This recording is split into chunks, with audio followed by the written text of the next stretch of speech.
Rail संबंधित प्रश्न है। रेलगाड़ी से की चाल कैसे होता है कि अगर किसी खंभे को पार करने में रेल को कैसे करता है, या किसी पुल को पार करना हो तो रेल को कितना समय लगेगा। ये सारा प्रश्न हम लोग बेसिक से एडवांस तक सीखेंगे। रेल संबंधित प्रश्न, इसमें कुछ महत्वपूर्ण प्रश्न है कि अगर चाल, सबसे पहले ये कर लेते हैं कि रेलगाड़ी की लंबाई तो मीटर में होता है और चाल किलोमीटर में होता है। तो चाल अगर किलोमीटर में दिया हो तो उसको पहले मीटर प्रति सेकंड में, अगर चाल मान लीजिए कि ट्रेन का चाल है x किलोमीटर प्रति आवर, तो अगर इसको मीटर प्रति सेकंड में बदलेंगे तो हो जाएगा x गुना 5/18 मीटर प्रति सेकंड। अगर ट्रेन की चाल मीटर प्रति सेकंड में दिया हुआ, अगर ट्रेन की चाल क्या हो x मीटर प्रति सेकंड हो और इसको किलोमीटर में बदलना है तो क्या करेंगे, x को 18 गुना से बटे 5 से गुना कर देंगे तो ये हो जाएगा किलोमीटर पर आवर। ये बहुत महत्वपूर्ण चीज़ है कि ये दोनों को हमेशा याद ही रखना है कि हमेशा आएगा, ये दोनों हमेशा आएगा। अच्छा, अब कहते हैं कि मान लीजिए एक ये ट्रेन है, मान लीजिए ये ट्रेन है, ऐसा एक ट्रेन है। अगर इसका लंबाई मान लीजिए कि 100 मीटर है, 100 मीटर है, तो एक खंभा को अगर पार करेगा तो अपना जितना लंबाई है ना, मान लो एक खंभा है, ये एक खंभा है, इसको पार करना है तो खंभा को पार करने में इसको उतना ही दूरी तय करना पड़ेगा जितना इसका लंबाई है। समझ गया? खंभा रहे, कोई व्यक्ति रहे, अगर इसको पार करना हो तो केवल रेल की लंबाई ही उसका दूरी हो जाएगा। समझ गया? अगर ये रेल 100 मीटर का है तो अगर ये खंभा को पार करना है तो रेल को कितना दूरी तय करना पड़ेगा, 100 मीटर।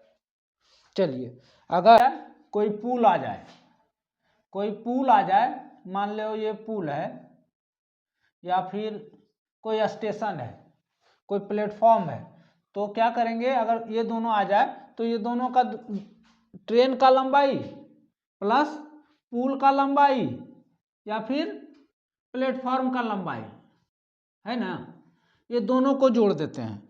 मान लीजिए प्लेटफॉर्म की लंबाई कितना है, 50 मीटर है, हाँ, या जो है, तो इसको प्लेटफॉर्म को पार करने में कितना दूरी तय करना पड़ेगा, तो टोटल दूरी कितना हो जाएगा, ये ट्रेन की लंबाई 100 और प्लस पुल के लंबाई जोड़ देंगे 50 मीटर और 100 मीटर, मतलब इसको कितना दूरी तय करना पड़ेगा, 150 मीटर। तो जो खंभा, व्यक्ति और पुल या स्टेशन पार करने का कॉन्सेप्ट समझ गया। हाँ, अब कहता है कि अच्छा देखो, एक और महत्वपूर्ण प्रश्न है कि अगर एक ट्रेन इस दिशा में जा रहा है, दूसरा ट्रेन उसके विपरीत दिशा में आ रहा है और इसका चाल अगर x किलोमीटर प्रति आवर है और इसका y किलोमीटर प्रति आवर है, तो इसका चाल कितना हो जाएगा, चाल हो जाएगा, दोनों जुट जाएगा, x plus y kilometre per hour, क्या हो जाएगा, per hour, kilometre per hour. और ठीक इसके विपरीत अगर दोनों एक ही चाल दिशा में चले, मान लो ए से ही इधर चल रहा है एक x किलोमीटर पर आवर और दूसरा चल रहा है y किलोमीटर पर आवर, तो जिसका चाल ज्यादा रहेगा उससे घट जाएगा, क्या हो जाएगा, यहाँ अगर एक ही दिशा में चले तो क्या हो जाएगा, चाल क्या होता है, एक दूसरे से घट जाता है, तो हो जाएगा x minus y kilometre per hour. बस मेन इतना ही कॉन्सेप्ट है। अगर आप इसको कॉन्सेप्ट को याद रखते हैं, ट्रेन का जो बेसिक कॉन्सेप्ट है इसी पर है, तो आपका सारा प्रश्न आसानी से बन जाएगा। चलिए एक प्रश्न लेते हैं।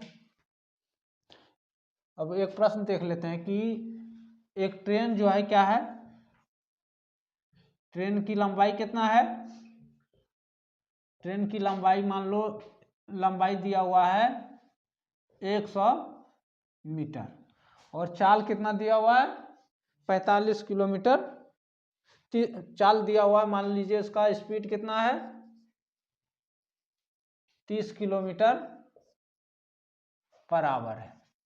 तो कहता है कि ये ट्रेन को एक खंभा पार करने में कितना समय लगेगा। तो टाइम बराबर क्या होता है, टी बराबर क्या होता है, डी बाय एस, डिस्टेंस बटे स्पीड।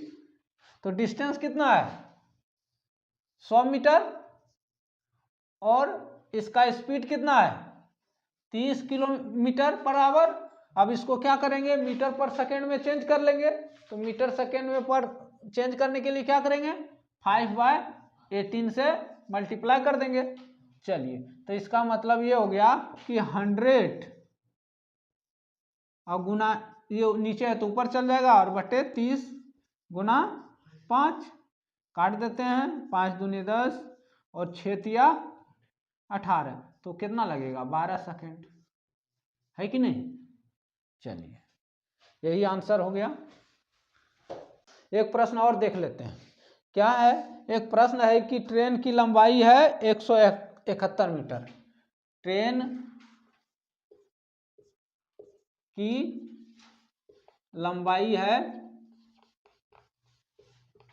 171 मीटर है, ठीक है। और एक पुल की लंबाई कितना है, पुल की लंबाई है 229 मीटर और ट्रेन की चाल कितना है, और ट्रेन की चाल है 45 किलोमीटर पर आवर है। तो अब इसमें लगेगा कि ट्रेन को ये पुल पार करने में कितना समय लगेगा।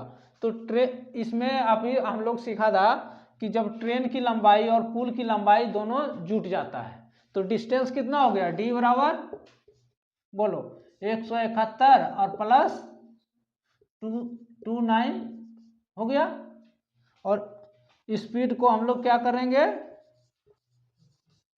45 किलोमीटर को मीटर प्रति सेकंड में चेंज कर लेंगे ना, ठीक है। अब देखो इसको जोड़ दिए कितना हो गया 0 7 2 9 1 0 3 1 4 400। तो टाइम बराबर क्या होता है डी बाय एस, तो हो गया कितना 400 और गुना 18 और बटे 45 गुना 5, ठीक है ना। चलिए काट दीजिए, 5 से 80 बार में कटेगा, 5 से 9 बार में, 5 से 16 बार में, 9 से 2 बार में, मतलब 16 दूनी 2 16 दूनी 32 और 32 सेकेंड में ये पुल को पार कर लेगा ट्रेन। ये हो गया आंसर। अब ये दोनों कॉन्सेप्ट को बहुत अच्छा से आप लोग समझ गए होंगे। अगला देखते हैं कि दो ट्रेन की स्पीड हो तो दो ट्रेन आपस में पार करने में कितना समय लेता है। जैसे मान लीजिए एक ट्रेन क्या है, एक ट्रेन इधर से चल रहा है, मान लो एक ट्रेन है ना, एक ट्रेन ऐसा है ये ट्रेन है। अब ये इधर से चल रहा है किससे, कितना स्पीड से, x किलोमीटर पर आवर से, और एक ट्रेन इधर से चल रहा है कितना, ये मान लो ट्रेन है, हाँ ये चल रहा है y किलोमीटर पर आवर के स्पीड से। नहीं, अच्छा y किलोमीटर को फिर चेंज करेंगे मीटर प्रति सेकंड में, तो इससे अच्छा है क्यों नहीं मान लेते हैं हम लोग कि इसी को मीटर पर सेकंड मान लेते हैं, y मीटर पर सेकंड के स्पीड से चलेगा और ये चलेगा y x मीटर पर सेकंड के स्पीड से, सेकंड से मीटर पर सेकंड के स्पीड से चल रहा है, ठीक ना। और इसका लंबाई कितना है, इसका लंबाई मान लो एक मीटर है और इसका लंबाई b मीटर है। तो एक दोनों को अगर एक दूसरे के विपरीत दिशा में चल रहा है तो ट्रेन को पार करने में कितना समय लगेगा, तो इसका लंबाई कितना है a मीटर, तो टोटल डिस्टेंस कितना हो जाएगा, अरे टोटल डिस्टेंस नहीं होगा है a प्लस बी मीटर हुआ। और जब एक दूसरे के विपरीत दिशा में चलता है तो क्या होता है, स्पीड क्या होता है, जुड़ जाता है, तो टोटल स्पीड कितना हो जाएगा, स्पीड बराबर x प्लस वाई मीटर पर सेकेंड। तो टाइम बराबर क्या हो जाएगा, a प्लस बी, मतलब टोटल डिस्टेंस बते टोटल समय। ऐसा अगर कोई प्रश्न रहेगा तो आप समझ जाएंगे कि ट्रेन के विपरीत में जो चलेगा उसमें स्पीड हम लोग क्या करते हैं, जोड़ देते हैं। अब सेम है ये ट्रेन, लेकिन दोनों क्या चल रहा है, एक ही डायरेक्शन में अगर चले, जैसे मान लो ये ट्रेन भी इसी डायरेक्शन में चले, ठीक है ना। जब एक ही डायरेक्शन में चलता है तो डिस्टेंस तो जुटेगा ही दोनों को ट्रेन का, लेकिन स्पीड क्या हो जाएगा, स्पीड घट जाता है। तो क्या हो जाएगा, स्पीड x माइनस वाई होगा। ये हो गया कि विपरीत दिशा में चलता है तब ट्रेन क्या चलता है, विपरीत दिशा में चलता है चलने पर,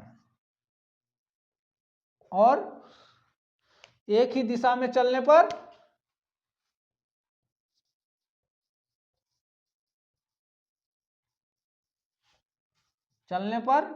क्या जगह स्पीड घट जाता है। तो टाइम कितना लगेगा,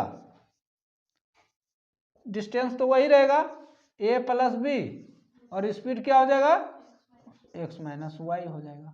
समझ गया।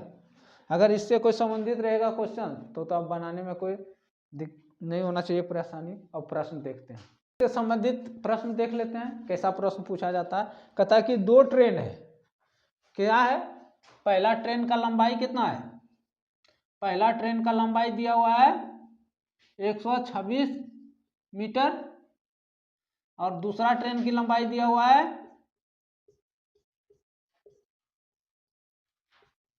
लंबाई कितना दिया हुआ है 114 मीटर। चलो दोनों ट्रेन का लंबाई हो गया। अब दोनों का स्पीड दिया हुआ है 30 किलोमीटर और 42 किलोमीटर। तो पहला ट्रेन का स्पीड कितना है, चाल है 30 किलोमीटर और दूसरा ट्रेन का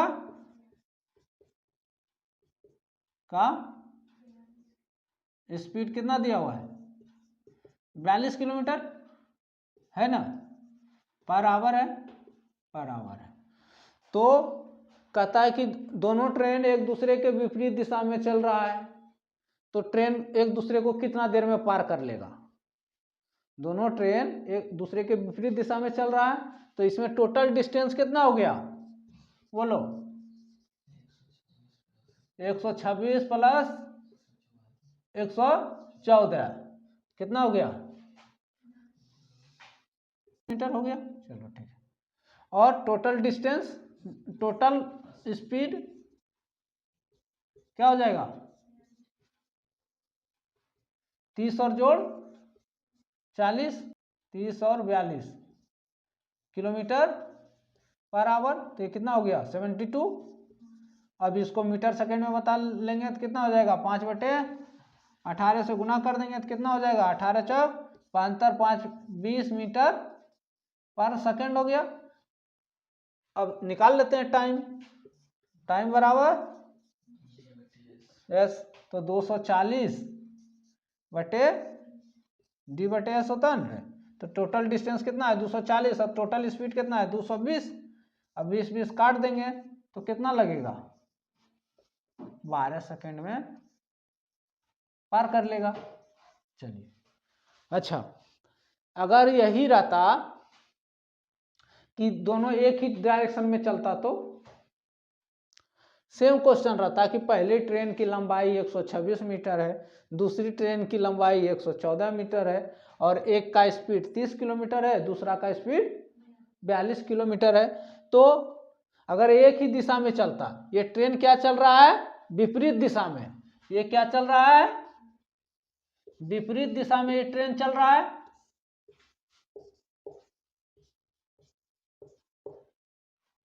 अगर मान लो इसी क्वेश्चन में होता कि एक ही दिशा में चल रहा हो, अगर एक ही दिशा में चलता तो